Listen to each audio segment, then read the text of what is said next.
everybody. My name is Marisa Mohi, and I'm going to be talking to you today about creating online content and marketing plans as an author. So this is exactly what we're going to be talking about today. We're going to be talking about why you want to do this. I know that it can sound really stressful. You're a writer. You don't want to be a marketer as well. We're going to be talking about your website. We're going to be talking about email marketing and creating your author newsletter. We're going to talk about social media, content planning, and marketing in general when it comes to actually releasing a book.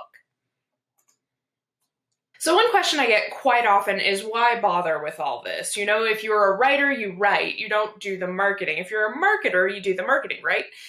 Yes and no. So it kind of depends on how much power is behind your publication. If you are traditionally published, occasionally they will, market your book for you. But if you're a self-published author, you are 100% in control and in charge of this.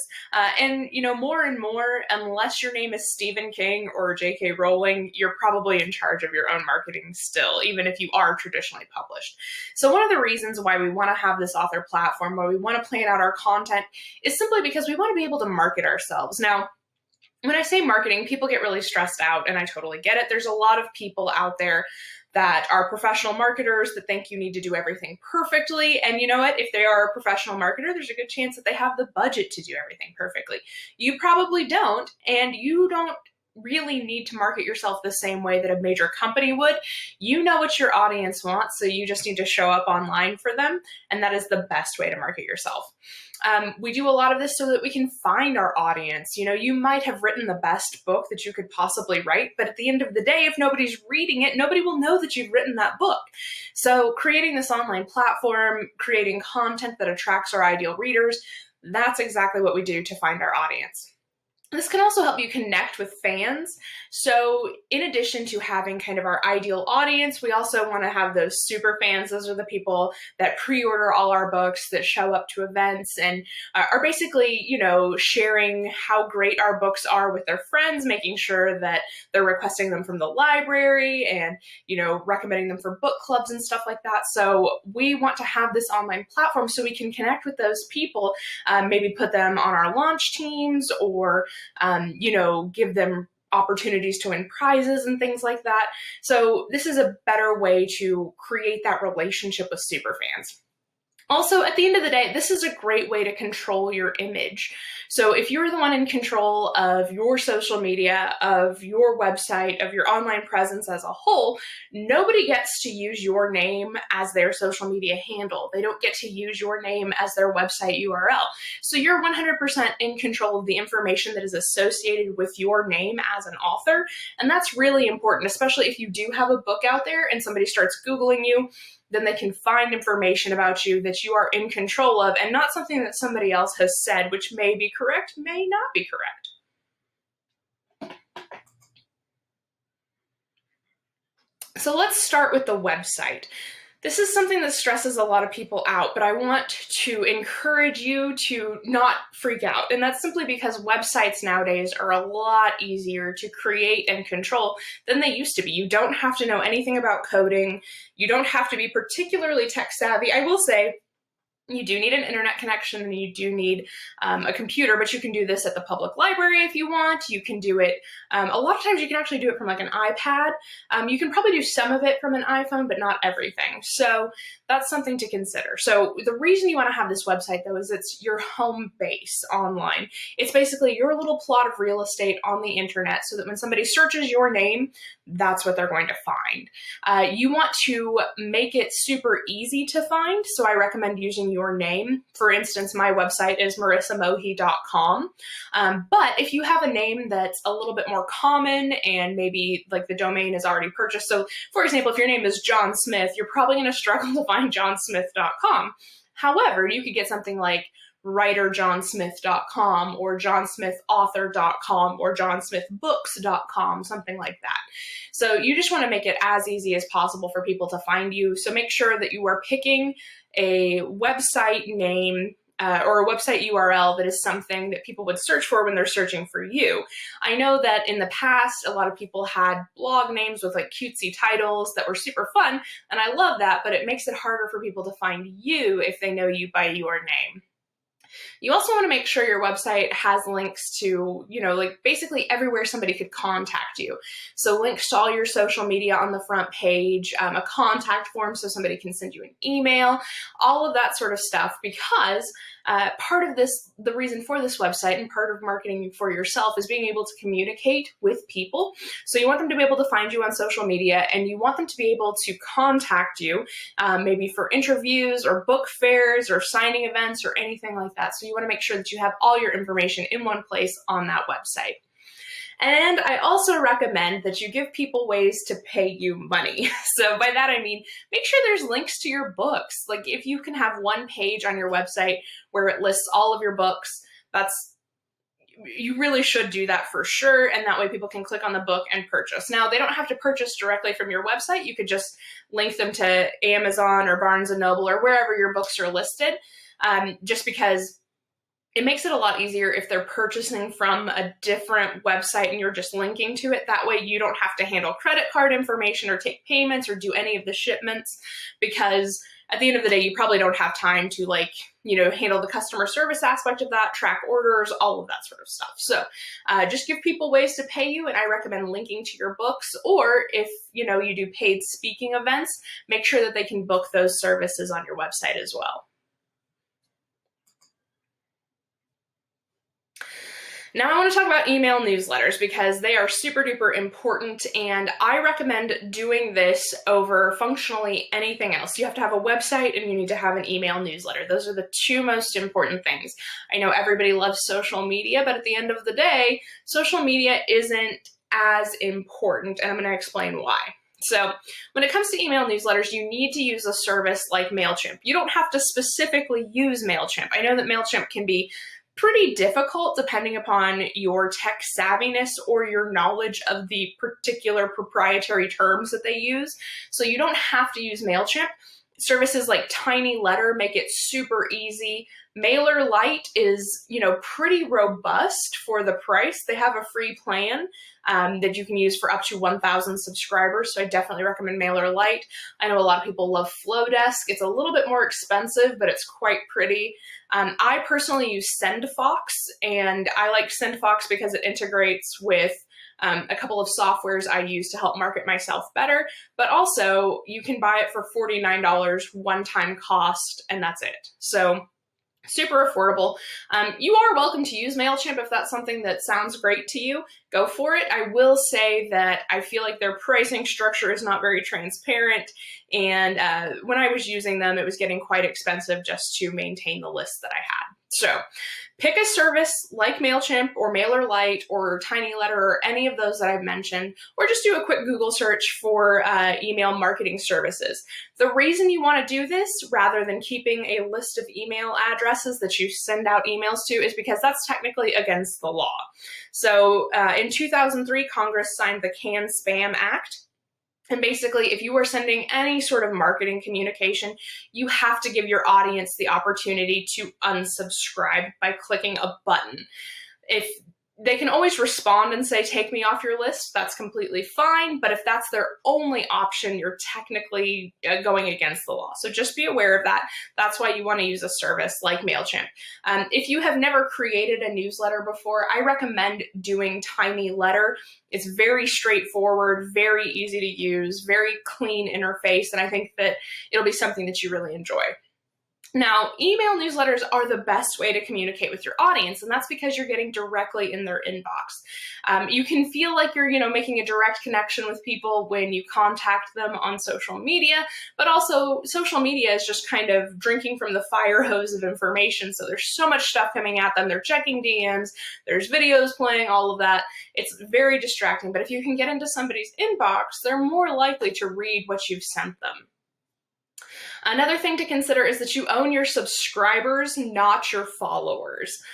So I say own in quotation marks. Basically, that list, your email list, you can do whatever you want with it because that's part of the terms of service of using a platform like MailChimp or TinyLetter or whatever you happen to choose.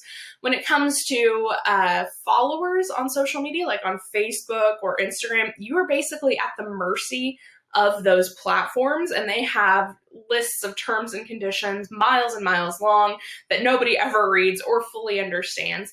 And at the end of the day, if Instagram decides that you've posted something that goes against their community guidelines, they can suspend your account and you don't have access to those followers. That's not going to happen with a service like MailChimp. So, it could potentially, if you do something against the law and send out things that are not what you agreed that you would send. And, I don't think anybody watching this would do that, but it's very easy on social media for maybe 5 or 6 people to decide that they want to take you down and keep reporting your account. It happens sometimes to authors, when they get some negative reviews or, somebody wants to, kind of destroy their following. I've seen it happen. It's not super common, but it can happen. So just be aware of that. If you have your email subscribers, it's a great way to make sure you can stay in contact with people. And then I also recommend that you create a reader magnet to get your subscribers to come to your newsletter. So a reader magnet is simply a free download that you give your audience. For me, I have a short story that my audience can download if they agree to sign up for my newsletter. It's something that you probably have sitting on your hard drive or your computer. Depending upon where you have published your book and the particular agreement you have with the publisher, whether it's a self-published book or a book that you've traditionally published, you may be able to take the first chapter of your book and put it up for free and get people to download it in order to subscribe to your newsletter. Do make sure that you're very clear on how much of your book you can give away for free, just because some platforms will not allow you to do that. I'm thinking particularly of Kindle's Kindle Unlimited program. So if you're enrolled in that, you might not be able to give away very much of your book as a reader magnet. So that's something to consider.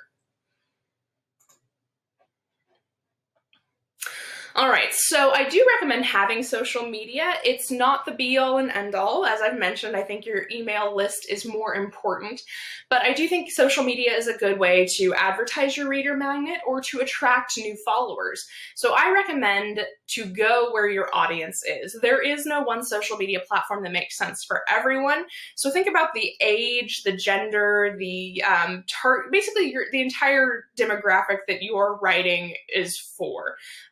How old are they? How much money do they make? Where do they live? Those sort of things. And that'll kind of help you figure out what social media platform to be on. For example, most of my audience are women between the ages of 25 and 54, which is kind of a wide range. But those women are generally on Twitter and Instagram and Facebook, and I'm there as well. If you're trying to court a younger audience, let's say maybe you write for teens, you might want to be on TikTok because that's where the kids are these days. So that's something to consider. When it comes to posting, you just want to be consistent. It doesn't necessarily matter how much you post or how many followers you have. You just want to show up consistently and make sure that you are creating content that is ideal for your readers, not necessarily stuff that, follows trends. So think about what your readers want to see from you. Maybe they want to see, sneak peeks or quotes from your book, or maybe fan art that someone's created of your characters. Whatever it is, you can share it there. I think that behind the scenes content does really well. So if you can share with your audience where you are in the process of writing your current book, that's always good to do. And I do that a lot on YouTube.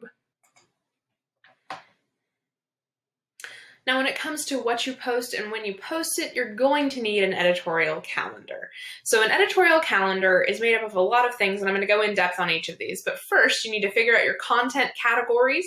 Then you need to know your posting schedule. You need to think about all the upcoming book releases you have, and then you need to do a lot of planning. So let's talk about each of these things. So content categories, these are simply the topics you talk about online. For example, on my blog and YouTube channel, I talk about work, life, balance, and books. Those are the topics that I cover. So everything I post falls under those topics.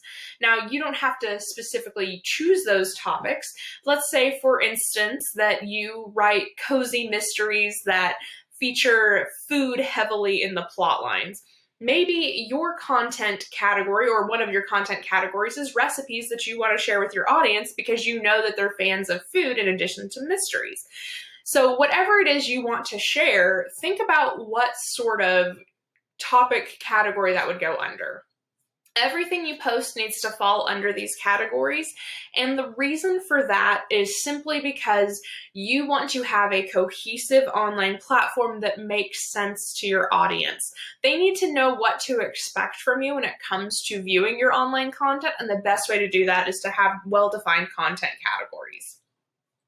Then once you figured out your content categories, I recommend brainstorming post topics for all the platforms you're going to be posting to. So let's say you want to have a blog on your website and you want to post to Instagram, and you also want to post to Facebook. It's really important to think about what you're going to be posting in all of these places, and an editorial calendar includes all of these things. So think about what it is you want to say and what you're going to share. Now, I'm not saying you have to make unique content for all of these platforms. You could create a blog post and then share that you've created a blog post on Instagram and Facebook, and in that way kind of repurpose the same content on different platforms. So think about how much you could logically create or how much you actually want to do when it comes to creating these content categories, and that'll help you determine what they are in the first place. Now, you need to think about that posting schedule, because I think when most people think about creating their online platform, they think, oh, I'll post every day, and because I really want to sell books, this will be great. It will not be great. You don't want to post every day. There are some platforms where it makes sense, like let's say, for instance, on Instagram or Twitter, it's a great idea to post often. But if it's your blog, you don't want to write tons of content for that blog every single day, especially since most of it's going to go unseen unless you're sharing it out via social media very often. So think about how often can you feasibly post. Think about your day job, think about your writing schedule, think about your family, think about all the things you have going on in your life. How much time do you logically have to create online content? It's probably way less time than what you would like, but at the end of the day, that's okay, because you don't have to create a ton of stuff. You just want to be present online. So one of the points I have listed here, go for presence, not perfection. You want to be present on these platforms. You can't necessarily create the best content. And, depending upon the platform you're on, you might not have all of the tech stuff you need in order to create the best product. So for example, if you wanted to create a YouTube channel to talk about your books and writing and things like that, that's awesome. But you might not be able to afford the most expensive camera. What you can use, though, is your cell phone and still film plenty of videos that you can share with your audience. Now, there are some who would say that that's not professional, that, it looks cheap or anything like that. You don't have to listen to them, because you are going for presence, not perfection. It would be fine if you did have access to a really fancy camera, but at the end of the day, your smartphone is going to do the same, and it's going to allow you to show up. And I will say, as a person with a YouTube channel, everything I film is either on my phone or iPad. I do not use a fancy camera, and I think it's fine. Consistency is the big thing overall. So make sure that you are showing up consistently and sharing with your audience often. Don't go, radio silent for a while, because your audience will start to expect you to show up, and you want to make sure that you're showing up consistently to chat with them. Now, you need to think about your book releases, because you're going to use your online content to create hype. And I recommend that you repurpose this online content for everything that you're going to be sending out. So if you create a page on your website, like a sales page for your book, you can use that content in your email newsletter. You can use it in the captions on Instagram or in a Facebook post. So think about your book releases. How many do you have coming up? And do you need to plan content around these book releases? Because at the end of the day, you're creating this platform because you want to sell books, not necessarily because you just want to be online. So make sure that you're planning all of that content with your book releases in mind. Now, when it comes to planning content, I already mentioned that you need to brainstorm post topics, but this is something I do literally every quarter. I sit down with a piece of paper and I make columns for all of the content categories that I post under, and then I just write potential ideas for different blog posts or YouTube videos that I would want to create about these things. And I do that so I always have ideas at the ready, because if you want to post consistently, it's good to have backup ideas just in case one idea you had isn't going to work out. And then I also recommend creating your content ahead of time. So I might take a Saturday and write 4 or 5 blog posts just so I have those ready to go to post on my website. And then I will get them up there. I will schedule them to post ahead of time so that they're released on the specific day that I always post. And that way it's done and I don't have to worry about it. This is a great way to get ahead and to make sure that you're always consistent online. You can also do the same thing with your social media. So if you don't have a blog or a YouTube channel, you can do the same thing with social media by using third-party scheduling apps. So for example, I recommend Planoly or Later for Instagram. There is a scheduler within the Facebook pages tools, so you can schedule all your content there. That way it's ready to go up when it's time, and then you can just show up and interact in the comments, and you don't necessarily have to be on the hook every day showing up on this platform and creating new content, because you've already written it, you've already planned it, it's scheduled, it's ready to go. Now, when it comes to marketing yourself, you need to know your release schedule. So think about what you've got coming out and make sure you know it down to the day so you know what you need to send out to your audience and when. You're going to create content for your releases, and I wish I could tell you exactly what to do, but every writer needs their own strategy because every audience is different. It depends on the age of your audience. It depends on the platform you're communicating with them on. So I recommend following your gut on this. Although I will say this, you will feel like you're showing up online too much and you're bothering your audience. That's not the case. Remember, you're competing for attention with every other social media account or every other email in their inbox. So show up more than you think. So for example, when it comes to marketing yourself, I recommend, repurposing a lot of content, sharing the same thing over and over, just so people know that you've got a book coming out. Now, when it comes to actual release week, the week that your book is out, I'm going to recommend that you go live as much as possible on whatever social media platform you're on. So for example, do an Instagram live or a Facebook live. If you have a YouTube channel, you can go live there. It's not as relevant on Twitter because Twitter's live platform is actually Periscope, which is something that people haven't really used very much. You can also go live on TikTok, but you do have to have 1,000 followers in order to do that. So the reason I'm recommending you go live as much as possible, though, is because all social media apps favor videos in their algorithm, and if you're live, you're going to be pushed to the top of everybody's feed notifications, so you'll just be showing up and people will get to see what you have to say. I'm going to recommend that you send an email every single day about your book. And the reason I'm saying that is because people get tons of email. They don't always remember. This is a great way to keep showing up and to make sure that people are aware of what you're up to. So, first day, send an email that says, this book is coming out on this day. Here's the cover. Isn't it awesome? The second one, you can talk about your inspiration for that book. On the third day, you can talk about, a character in the story and why you think that character will really resonate with your audience or whatever it is. So you can take little aspects of the book that you've created and then start sharing about those in your email. And I'm going to recommend you send about 7 to 10 emails leading up to the actual release day. And that's simply because you want to build that hype. Your audience isn't going to open every email. They're not going to see all of them, but they will see some of them. And every time they open one, they will be reminded that you do have a book coming out.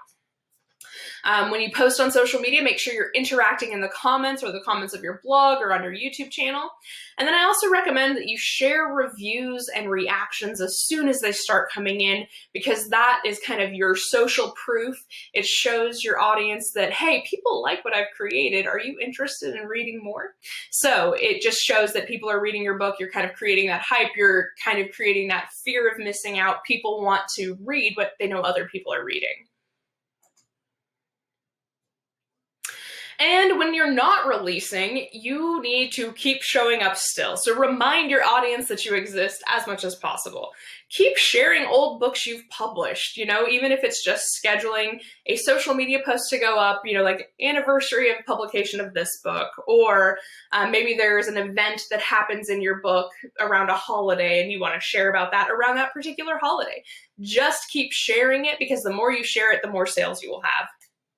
Show up online and in your audience's inbox, even if you aren't selling something. So just because you don't have a book coming out soon doesn't mean that you're going to be inconsistent. You're going to keep showing up, because doing that reminds your audience that you're still there, and then they are more likely to show up for your release when it is release time. So if you're interested in seeing how I do all of this, I do have my relevant links right there. So you can check out my blog at marisamohi.com. My YouTube channel is youtube.com/marisamohi. I'm on Instagram as @TheMarisaMohi. I'm also on Twitter as @TheMarisaMohi. And every Saturday morning, I send out a newsletter that I call Saturday Morning Donuts, and you can actually sign up for that at sendfox.com/MarisaMohi. So if you're interested to see how it is that I show up for my audience and the content that I share, please follow me any and everywhere. And then just to kind of sell myself a little bit, I recently released this short story collection, Ex Libris. It is currently available digitally on all platforms, and you can actually check it out right now from the Metropolitan Library System. Thank you so much for watching this presentation, and good luck with building your author platform.